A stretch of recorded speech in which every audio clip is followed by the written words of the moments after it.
আজিৰ ৰেচিপিত আছে গাহৰি মাংস আৰু লাই শাক। খুব খাবলৈ ভাল লগা এটা ৰেচিপি। এই ৰেচিপিটোৰ কাৰণে মই লৈছোঁ প্ৰায় 600 গ্ৰাম গাহৰি মাংস, 3টা আলু, এমুঠি লাই শাক, 2টা বিলাহী, 2টা পিঁয়াজ, 3টা নহৰু, এটুকুৰা আদা, কেইটামান জলকীয়া, জিৰাৰ গুড়ি, জলকীয়াৰ গুড়ি, ধনিয়াৰ গুড়ি, মিট মছলা অকণমান, লং, চাহি জিৰা, দালচেনি, জালুক আৰু ইলাচি। এতিয়া আপোনালোকে চাই থাকক মই ৰেচিপিটো কেনেকৈ বনাওঁ। কিন্তু এই ৰেচিপিটোত মই কোনো ধৰণৰ তেল ব্যৱহাৰ নকৰোঁ। আৰু আপোনালোকক দেখাম যে কোনো ধৰণৰ মিঠাতেল, ৰিফাইন বা অন্য কোনো তেল ব্যৱহাৰ নকৰাকৈ কেনেকৈ তেলেৰে মাংস বনাব পাৰি। এতিয়া ৰেচিপিটোলৈ আগবাঢ়িছোঁ, আপোনালোকে চাই থাকক। এতিয়া এই মাংসখিনি বনাবৰ কাৰণে যিহেতু মই তেল ব্যৱহাৰ নকৰোঁ, প্ৰথমে এই মাংসখিনি মই যোনটো কেৰাহীত বনাম সেই কেৰাহীত এই মাংসখিনি মই দি ল'ম। কিন্তু এই মাংসখিনি দিয়াৰো এটা পদ্ধতি আছে, সেই পদ্ধতিটো মই আপোনালোকক দেখুৱাই দিছোঁ। ইয়াৰ যোনবোৰ তেলৰ পিচ আছে, চৰ্বি বা তেলৰ পিচ, এইটো মই তলমুৱাকৈ কেৰাহীটোত এনেকৈ সজাই সজাই দি দিম।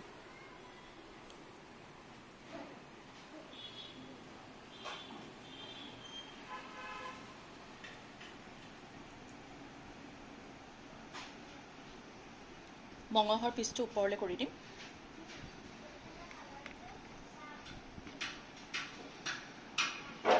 চৰ্বিবোৰ তলমুৱা কৰি দিম।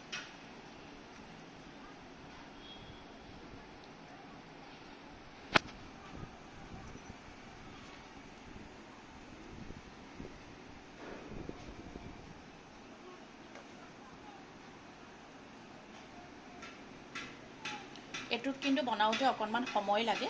যদি আপোনালোকৰ ওচৰত সময় থাকে তেতিয়াহ'লে এনেকৈ বনাব। বহুত পটককৈ হৈ যোৱা নহয় কিন্তু। এয়া চাওক, মই গোটেইখিনি ধুনীয়াকৈ সজাই ল'লোঁ। এতিয়া এনেকৈ কেৰাহীটো মই গেছৰ ওপৰত উঠাই দিম। গেছটো অন কৰি লৈছোঁ আৰু ফ্লেমটো একেবাৰে ল' কৰি দিম। আৰু ইয়াত মই কেৰাহীটো উঠাই দিম আৰু ল' ফ্লেমত এইটো হ'বলৈ দিম। এনেকৈ মাংসৰ পৰা তেলখিনি ওলাওঁতে মোক প্ৰায় 15 পৰা 20 মিনিট সময় লাগিব। মাজে মাজে মই আপোনালোকক দেখাই থাকিম যে মাংসৰ পৰা কেনেকৈ তেলখিনি ওলাই গৈছে। তাৰপিছত আপোনালোকে চাই থাকক ইয়াৰ পিছত মই আৰু কি কৰোঁ। এতিয়া 10 মিনিটমানৰ পিছত মই আপোনালোকক দেখুৱাই আছোঁ মাংসখিনিৰ কি অৱস্থা। এফালে চাওক, মাংসখিনি এতিয়া মই এক সিটি লুটিয়াই দিম।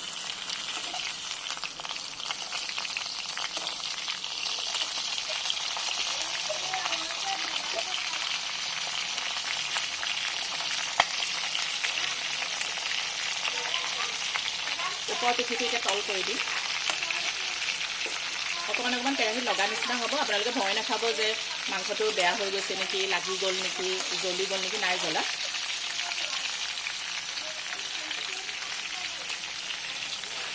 মাংসখিনি মই গোটেইখিনি এনেকৈ উল্টাই দিলোঁ। এয়া চাওক, তেল ওলাব আৰম্ভ হৈছে। কিমানখিনি তেল ওলাইছে। এনেকৈ মই আৰু অলপ দেৰি এনেকৈ থ'ম, আৰু প্ৰায় 5 মিনিটমান এনেকৈ থ'ব দিম। ইয়াৰ পৰা আৰু তেল ওলাব। যিহেতু ইমানখিনি তেল খোৱা ভাল নহয় আৰু ওপৰত যে এক্সট্ৰা আৰু তেল খোৱা ভাল নহয়, সেইকাৰণে মই ইয়াৰ পৰা যিমান পাৰোঁ মাংসৰ তেলটো কাঢ়ি দিবলৈ চেষ্টা কৰিম। সেইখিনি পুনৰ মই এনেকৈ সজাই দিছোঁ। আপোনালোকে নাভাবিব কিন্তু যে মাংস জ্বলি গ'ল, জ্বলি যোৱা নাই। মাংস ঠিক আছে। এইবোৰ যিহেতু চৰ্বি পিচ আছিলে, এইবোৰ গলিব আৰম্ভ হৈছে। এয়া চাওক, আৰু ৰংটো খুব ধুনীয়া আহিছে।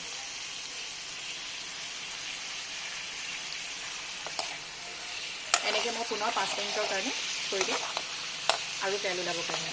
ইয়াৰ চব স্কিনটো খুব ধুনীয়া কালাৰ আহিছে। এইটো কিন্তু আপোনালোকে তেলত ফ্ৰাই কৰিলে এইটো কালাৰ নাপায় আকৌ। প্ৰতি টুকুৰা মাংসৰে খুব ধুনীয়া এটা স্কিনত কালাৰ আহিছে চব।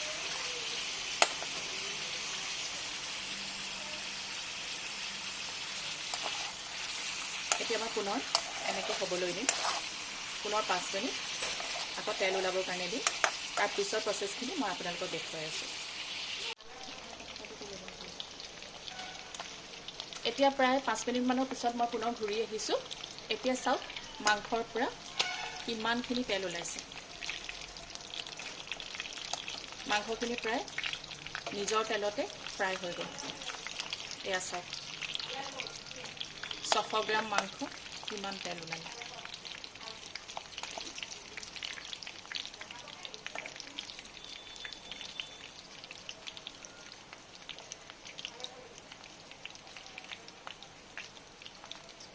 চাওক কিমানখিনি তেল ওলাই গ'ল। এতিয়া মই তেলখিনি, যিহেতু ইমান তেলৰ প্ৰয়োজন নাই, মই তেলখিনি কাঢ়ি ল'ম।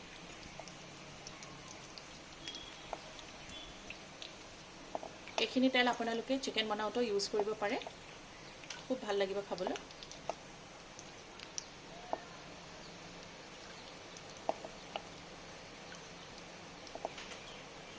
যিমানে ভাজি ভাজি গৈ থাকিম আৰু তেল ওলাই ওলাই গৈ থাকিব, সেইকাৰণে তেলখিনি মই অলপ বেছিকৈ কাঢ়ি দিছোঁ।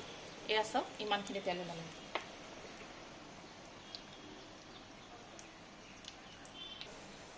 এতিয়া এইখিনি তেলতে মই মাংসখিনি ছাইড কৰি লৈ ইয়াতে গৰম মছলাখিনি, গোটা মছলাখিনি দি ল'ম। জুই কিন্তু মই একদম ল' ফ্লেমতে ৰাখিছোঁ।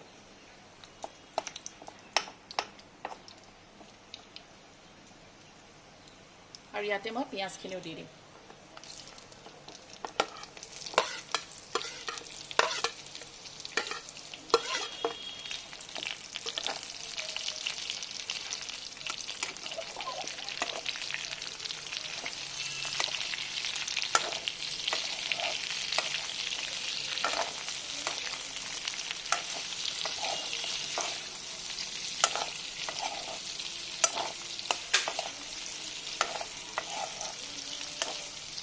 মাংস চাওক নিজৰ তেলত কি ধুনীয়া ফ্ৰাই হৈছে।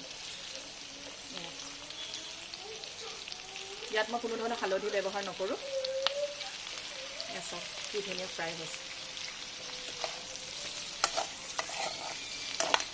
এতিয়া মই ইয়াৰ ওপৰত জোখৰ নিমখ দি ল'ম, কাৰণ মাংসখিনি ওপৰে ওপৰেহে ফ্ৰাই হৈছে, মাংসখিনি ভালকৈ সিজা নাই।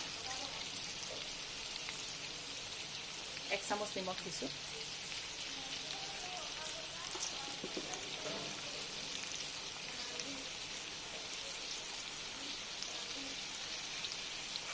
দি এইখিনি লৰাই দিম।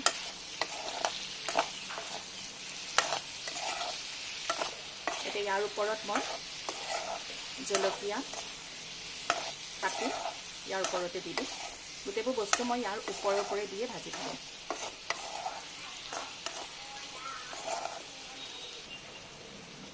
ইয়াৰ ওপৰত মই কাটি থোৱা জলকীয়া আৰু বটি থোৱা নহৰু আদাখিনি দি দিম। মই চব কিন্তু ওপৰে ওপৰে দি আছোঁ দেই। দি এইখিনি লৰাই দিম।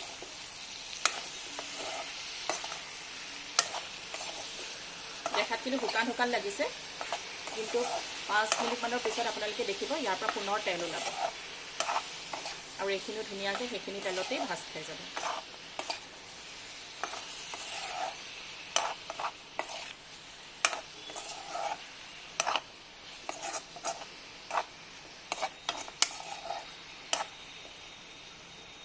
এতিয়া মই ইয়াৰ ওপৰত আলু দি দিম। কাটি কাটি আলু দি দিছোঁ।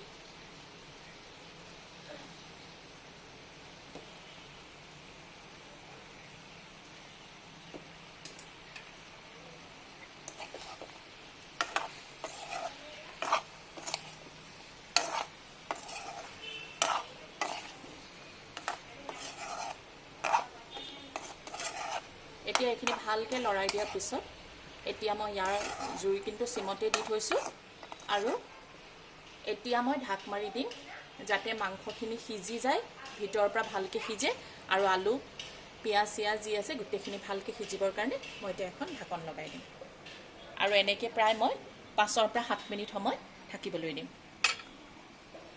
পুনৰ ঢাকন এখন খুলি চাম। এয়া চাওক মাংস পূৰা ভজা ভজা টাইপৰ হৈ গ'ল।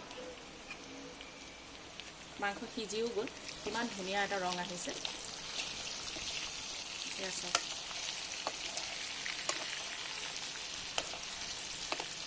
মাংস প্ৰায় 70% মান সিজিলে।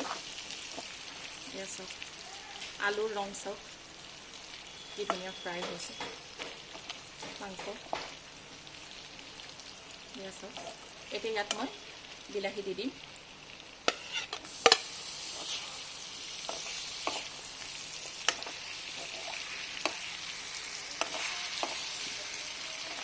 এতিয়াও আপোনালোকে দেখিব পাৰে তলৰ ফালে চাওক এতিয়াও কিমান তেল আছে,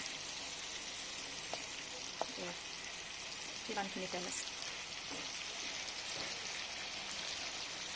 যিমানে ভাজি থাকিম সিমানে তেল ওলাই ওলাই গৈয়ে থাকিব।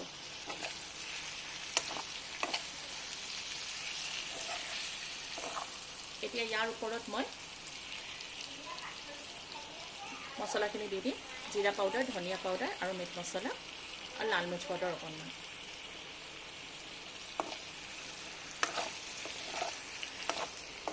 পিঁয়াজখিনি পূৰা ধুনীয়াকৈ ভাজ খাই গ'ল, জলকীয়াও হৈ গ'ল ভাজ খালে। এতিয়া বিলাহীখিনি কোমল হ'বলৈ দি ভাজ খালে মই ইয়াৰ ওপৰত সামান্য পানী দিম। আপোনালোকে ইচ্ছা কৰিলে এনেকৈ শুকান শুকানকৈ বনায়ো খাব পাৰে। মছলাখিনি ভাজ খোৱাৰ পিছত ইচ্ছা কৰিলে এনেকুৱা ফ্ৰাই টাইপৰো খাব পাৰিব। মাংস কিন্তু সিজা হৈ গ'ল, এনেকৈও খাব পাৰিব। কিন্তু মই যিহেতু অলপমান গ্ৰেভি কৰিম সেইকাৰণে মই ইয়াত পানী দিম। পুনৰ 5 মিনিটৰ পিছত আপোনালোকক মই দেখাই আছোঁ।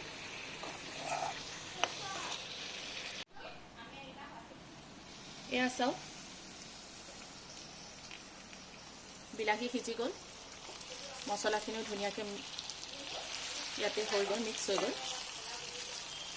মাংস মোৰ হৈয়ে গ'ল।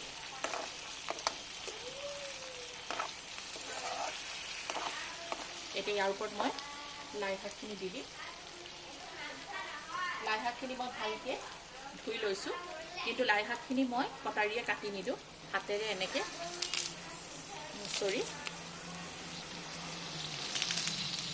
কটাৰীয়ে কাটি দিলে লাই শাকৰ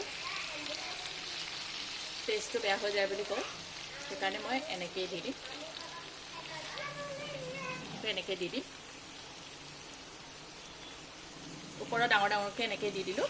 এতিয়া মই পুনৰ এইখিনি লৰাই দিম।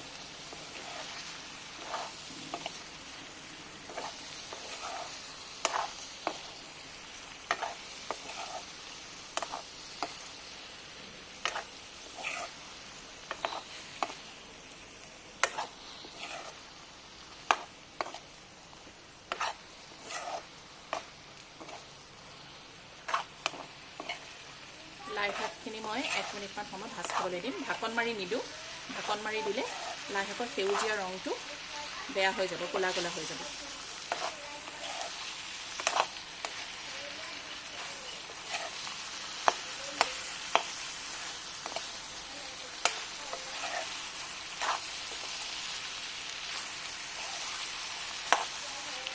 এয়া আছে, ইচ্ছা কৰিলে আপোনালোকে এনেকৈও খাব পাৰে। যদি আপোনালোকে বিচাৰে তেতিয়াহ'লে মই লাই শাকৰ সৈতে বা খৰিচাৰ সৈতে ড্ৰাই গাহৰি মাংসৰ ৰেচিপি যদি আপোনালোকে বিচাৰে তেতিয়াহ'লে মই সেয়াও দেখুৱাম। সেইটো ৰেচিপি অলপ ইয়াতকৈ বেলেগ হ'ব, মোক কমেণ্টত জনাব।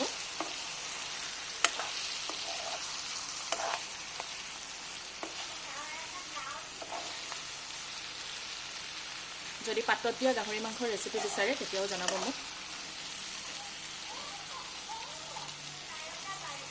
লাই শাকখিনি সিজি গ'ল, ইয়াতকৈ বেছি আৰু মই সিজিবলৈ নিদিওঁ। মাংস পূৰা ভালকৈ সিজি গ'ল। এয়া চাওক কিমান ধুনীয়াকৈ সিজি গ'ল। আলু চাওক কিমান ধুনীয়া এটা ৰং হৈছে। এতিয়া মই ইয়াৰ ওপৰত জোখৰ পানী দি দিম। গেছটো পূৰা এতিয়া হাই ফ্লেমত দি দিম। মাংসত চেষ্টা কৰিব গৰম পানী দিবৰ কাৰণে, ঠাণ্ডা পানী টেষ্টটো বেয়া কৰে।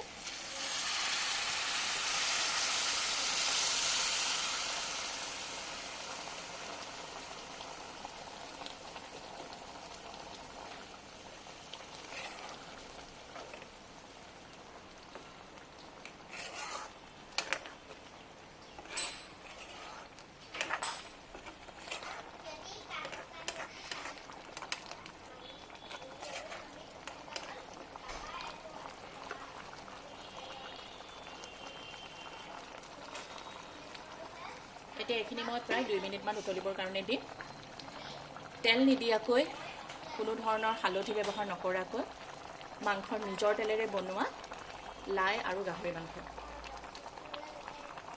আপোনালোকে এনেকৈ বনাই খাই চাব নিশ্চয় ভাল পাব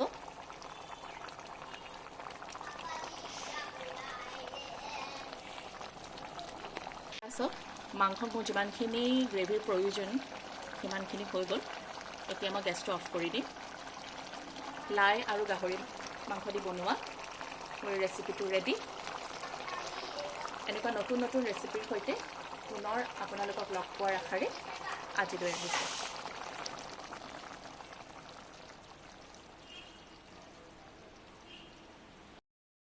Thanks for watching the video. See you again.